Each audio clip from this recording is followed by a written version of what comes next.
السلام علیکم، welcome to my channel نور ایمان ہارر سٹوریز۔ ویڈیو شروع کرنے سے پہلے میری آپ سب سے گزارش ہے کہ اگر آپ ہمارے چینل پر نیو ہیں تو چینل کو سبسکرائب کر لیں اور ساتھ لگے بیل آئیکن کو بھی پریس کر لیں تاکہ آپ کو ملتی رہیں تمام ویڈیو اپڈیٹس۔ تو آئیے سنتے ہیں آج کی ویڈیو میں ایک پراسرار اور ناقابل فراموش کہانی۔ ارے بیٹا، یہ غضب مت کرنا، اس درخت کو مت کاٹنا۔ یہ درخت تمہارے باپ دادا کے زمانے سے اس گھر میں موجود ہے، اور میرے سامنے ہی ایک اللہ والے نیک بزرگ نے کہا تھا کہ کچھ بھی ہو جائے اس درخت کو کبھی مت کاٹنا ورنہ بہت بڑا نقصان اٹھاؤ گے۔ احمد نے چچا جی کی بات کو سنا اور آہستگی سے سر جھٹک کر ان کی بات کو گویا کوئی اہمیت نہ دی۔ چچا، آپ کون سے زمانے کی بات کر رہے ہیں؟ ایک درخت کاٹنے سے کیا ہو جائے گا؟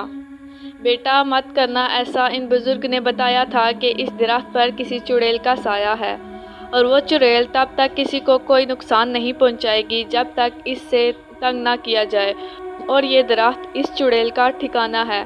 اگر تم اس سے اس کا ٹھکانہ چھینو گے تو لازمی طور پر وہ چڑیل چڑ جائے گی اور تمہیں بھی نقصان پہنچانے کے در پہ ہو جائے گی۔ اب کی بار امجد نے ایک زوردار قہقہ لگایا اور کہنے لگا، چچا جی جانے دیں، آج کل کے زمانے میں ایسی باتوں پر کون یقین کرتا ہے؟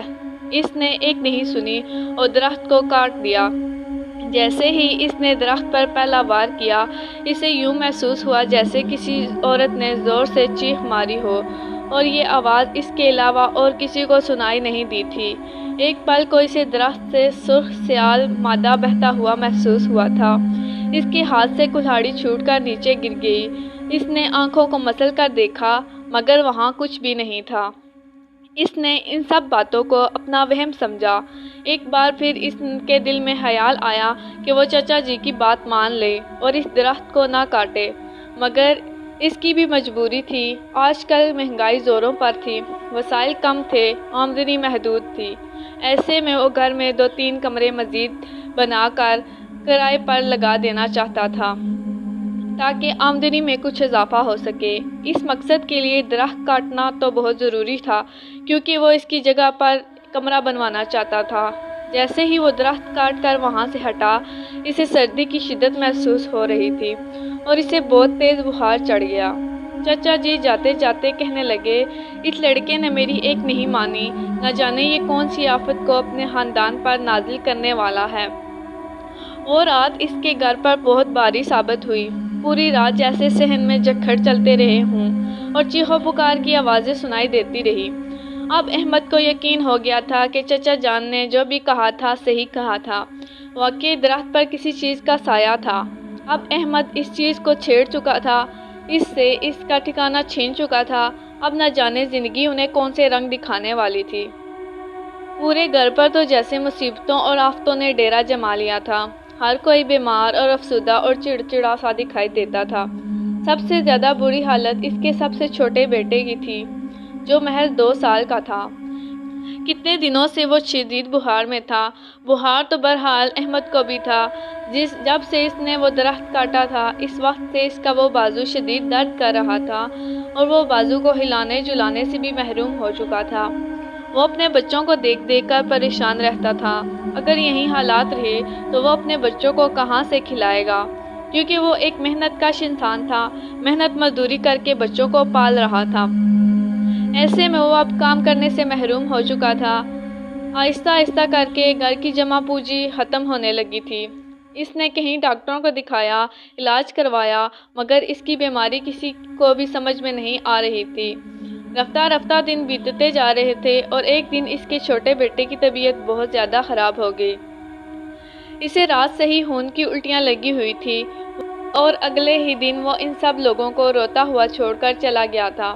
ابھی وہ اس کے غم سے ہی نہیں سنبھلے تھے کہ دوسرے بیٹے کی طبیعت بھی بہت زیادہ خراب ہو گئی تھی، اور دیکھتے ہی دیکھتے اس کے تینوں بچے ہی بہت زیادہ بیمار ہو چکے تھے۔ اس نے کہیں پیروں فقیروں کو دکھایا، وقتی طور پر حالات بہتر ہوتے اور پھر وہی حالات ہو جاتے۔ گھر میں جیسے غربت اور بے بسی نے ڈیرا ڈال لیا تھا۔ اب وہ پچھلے دنوں سے ان لوگوں کے ساتھ ایک عجیب سا سلسلہ شروع ہو چکا تھا۔ ان لوگوں کی راتوں کی نیند حرام ہو چکی تھی۔ جب بھی رات کو وہ سونے لگتے تو ایک دم سے صحن سے چیخوں پکار کی آوازیں آنا شروع ہو جاتی، اور کبھی کبھی کسی کے اس قدر رونے اور بین کرنے کی آواز آتی جیسے کسی کا بہت قریبی عزیز اس سے بچھڑ چکا ہو۔ احمد اور اس کے گھر والے ساری صورتحال سے بہت تنگ آ چکے تھے۔ اس سے سمجھ نہیں آ رہی تھی کہ اس مصیبت سے کیسے چھٹکارا حاصل کرے، اور ایک دن جب وہ صبح سو کر اٹھا تو ایک نئی مصیبت اس کا استقبال کرنے کے لیے موجود تھی۔ اس چڑیل نے اس کی بیوی کے جسم پر قبضہ کر لیا تھا، اور اب وہ نہ صرف بچوں کو بری طرح مارتی تھی بلکہ گھر کے تمام چیزوں کو توڑ پھوڑ میں لگی رہتی تھی۔ اس کے منہ سے عجیب و غریب آوازیں نکلتی تھی۔ خوف کے مارے اس کے بچے سہمے سے رہتے تھے۔ محلے کے لوگ ان سے کنارہ کشی کر چکے تھے۔ ایسے میں اس کے وہ چچا جنہوں نے درخت کاٹنے سے منع کیا تھا، وہ اس تمام عرصے میں اپنے گھر سے غیر موجود تھے۔ وہ اس سے اگلے ہی دن عمرہ کرنے کے لیے روانہ ہو گئے تھے، اور جب واپس آئے تو انہیں ساری صورتحال کا اندازہ ہوا تو وہ سر پکڑ کر بیٹھ گئے۔ انہوں نے فوراً احمد کے گھر کی راہ لی، اور جو کچھ انہوں نے محلے والوں کی زبانی سنا تھا سب کچھ انہوں نے اپنی آنکھوں سے دیکھا۔ تو وہ امجد کو کہنے لگے، میں نے تمہیں پہلے ہی منع کیا تھا غلطی سے بھی اس درخت کو مت کاٹنا، ورنہ اس پر رہنے والی چیزیں تمہاری دشمن بن جائیں گی، اور دیکھ لو اس نے تمہیں کتنی تکلیف پہنچائی ہے، تمہارا کتنا نقصان کیا ہے۔ لیکن فکر نہیں کرو، ایک اللہ والے نیک بزرگ ہیں جو میرے جاننے والے ہیں، میں ابھی کے ابھی تمہیں ان کے پاس لے کر چلتا ہوں، وہ ضرور تمہاری مدد کریں گے۔ جب چچا جی احمد کو لے کر ان بزرگ کے پاس پہنچے تو کچھ دیر وہ بزرگ آنکھیں بند کر کر پڑھائی کرتے رہے، پھر انہوں نے آنکھیں کھول کر دیکھا اور کہا، اس درخت پر ایک چڑیل رہتی تھی جو کئی سالوں سے وہاں رہ رہی تھی۔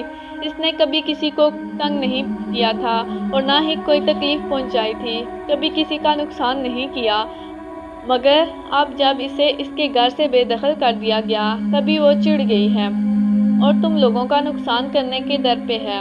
اور جب تم نے درخت کاٹا تھا اس دوران اس کا چھوٹا بیٹا زخمی ہو گیا تھا، اور پھر زخموں کی تاب نہ لاتے ہوئے وہ کچھ ٹائم کے بعد فوت ہو گیا، اور اس کے بدلے کے طور پر اس نے تمہارے بیٹے کی جان لے لی، اسی وجہ سے ہی وہ تم لوگوں کو زیادہ نقصان پہنچا رہی ہے، مگر اب فکر نہیں کرو، میں اس کا بندوبست کر لوں گا۔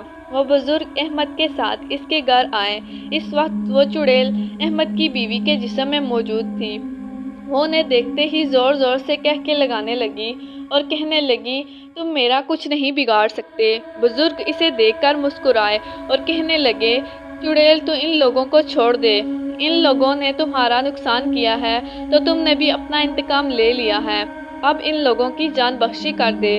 ان لوگوں نے جو کچھ بھی کیا انجانے میں کیا، مگر وہ چڑیل بہت ضدی تھی، وہ اس بات پر وضد تھی کہ وہ ان لوگوں کو مرتے دم تک پیچھا نہیں چھوڑے گی، اور جب تک یہ لوگ زندہ رہیں گے تب تک ان کو ایسے ہی اذیتناک زندگی سے دوچار کیے رکھے گی۔ بزرگ نے اس چڑیل کو سمجھانے کی بہت کوشش کی، اور پھر انہیں مجبوراً احمد کے ساتھ مل کر اس کی بیوی کو ایک چرپائی پر باندھنا پڑا، اور پھر اس کے سامنے بیٹھ کر پڑھائی کرنے لگے۔ جوں وہ ورد کرتے جاتے تھے امجد کی بیوی زور زور سے چیخنے لگتی تھی۔ اس کی چیخو پکار میں اس قدر درد اور تکلیف تھا کہ سب لوگ دہشت زدہ ہو گئے تھے۔ اب وہ چڑیل ان کی منتیں کرنے لگی تھی، مجھے معاف کر دو، میں یہاں سے جا رہی ہوں، میں لوگوں کو تنگ نہیں کروں گی، مگر اب کی بار بزرگ نے اس کی ایک بھی بات نہیں سنی۔ انہیں اس کی بات پر یقین نہیں تھا۔ انہوں نے ایک بوتل منگوائی اور اس چڑیل کو اس بوتل میں قید کر دیا اور وہاں سے چلے گئے، اور جاتے ہوئے احمد کو تاکید کر کے گئے کہ اپنے گھر کی صفائی ستھرائی کرو اور گھر میں قرآن خوانی کرواؤ، اللہ تعالیٰ نے چاہا تو سب کچھ بہتر ہو جائے گا، نماز کی پابندی رکھو۔ اس کے بعد رفتہ رفتہ ان لوگوں کے گھر کے حالات بدلنے لگے۔